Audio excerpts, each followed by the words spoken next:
Seorang anak laki-laki berusia 16 tahun di Nunukan, Kalimantan Utara, diduga menjadi budak seksual seorang mantan pekerja seks komersil usia 43 tahun. Saat ditemui di RSUD Nunukan, anak laki-laki berinisial R tersebut sedang tidur dengan badan yang ditutupi selimut. R tak sendirian, ia ditemani saudara sepupunya yang juga baru datang 2 hari dari Keningau, Malaysia bersama dengan ibu korban.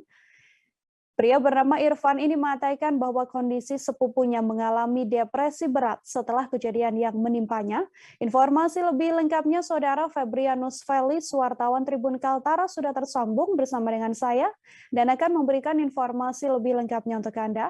Febrianus, selamat petang. Silakan dengan laporan Anda bagaimana update terkini soal kondisi bocah yang diduga telah dijadikan budak seksual oleh seorang pekerja seks komersil ini. Silakan dengan laporan Anda. Baik, selamat petang Tribuners dan Mei di studio. Memang benar pada belum lama ini seorang anak laki-laki 16 tahun di Nunukan, Kalimantan Utara mengalami pelecehan seksual oleh seorang yang diduga merupakan mantan pekerja seks komersial usia 43 tahun.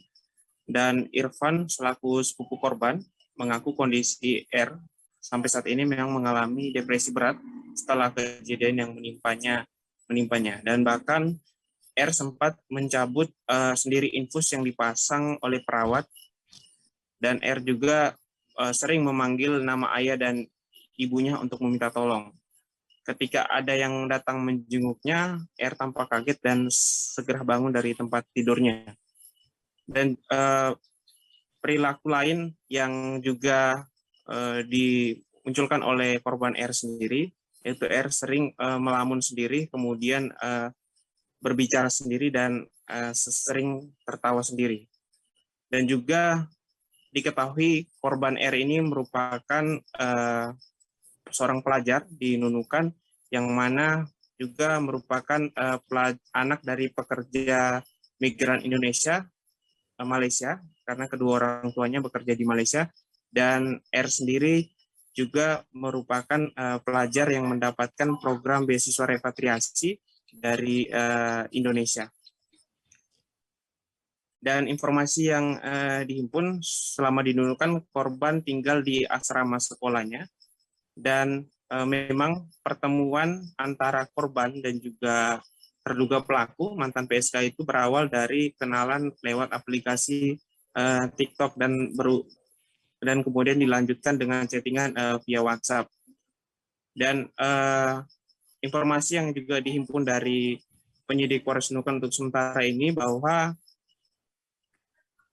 terduga mantan pelaku PSK ini sempat menginginkan agar R ini menjadi anak angkatnya.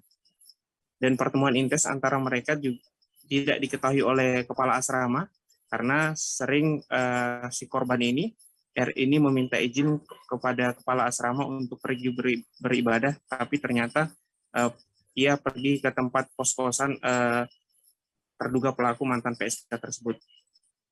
Dan informasi yang dihimpun dari Direktur Rumah Sakit Umum Daerah Kabupaten Nunukan, Dr. Duman, mengatakan pihaknya menyiapkan 3 dokter spesialis untuk menangani kesehatan atau melakukan pengobatan terhadap korban. Dokter spesialis itu baik itu kesehatan jiwa, spesialis kesehatan anak, dan juga spesialis kulit dan kelamin. Namun sejauh ini yang masih ditangani adalah dokter spesialis kesehatan jiwa. Untuk spesialis kesehatan anak dan spesialis kulit dan kelamin sudah tidak lagi ditangani karena tidak ada mengalami masalah di bagian itu. Dan sampai saat ini pihak Polres Nunukan masih terus melakukan pemeriksaan terhadap terduga pelaku yang merupakan mantan pekerja seks komersial itu. Demikian laporan sementara dari Nunukan, Kalimantan Utara. Kembali ke Nila di studio. Ya, terima kasih Febrianus Felis, wartawan Tribun Kaltara melaporkan. Wartawan kami, saudara, juga telah menghimpun wawancara dengan Direktur Utama RSUD Nunukan, Dr. Dulman. Berikut liputan lengkapnya untuk Anda. 17. Dari tanggal 17 kita rawat ya. saya petang untuk rawat, dikasih ruangan tersendiri supaya dia merasa tenang dan sebagainya, jangan dicampur dengan pasien-pasien lain. Ya, kondisinya pada saat datang pertama kali itu gimana? Ya sudah ya, kondisinya ya seperti yang sekarang, gitu sekarang. Belum ada perubahan gitu.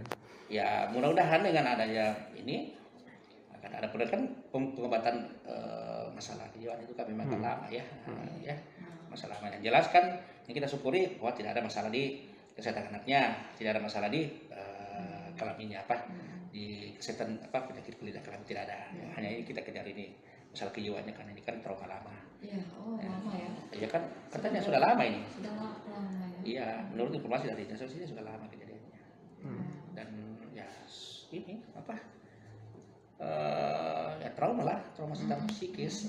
Tapi menurut informasi dokter dapat dia tinggal sama orang itu, perempuan itu. Saya tidak dapat informasi bahwa dia tinggal, yang sejelas dia ada melakukan hubungan ya. Tapi kalau dari penglihatan gejala yang ada pada anak itu pasti berkali-kali nih seperti itu dok ya, kalau dari segi medis. Ya iyalah, pastilah berkali-kali dan mungkin apa yang menyebabkan sudah ada katanya saya dengar juga akan dikasih minum obat lah dan sebagainya, sudah tidak tahu lah dan sebagainya. Nanti sampaikan sama yang ini dinas sosialnya ya untuk mendapatkan konfirmasi balik. Tapi jelas rumah sakit ini akan melakukan penanganan. Ya, pil-pil gitu ke maksudnya untuk ada obat-obat kejiwaan ada.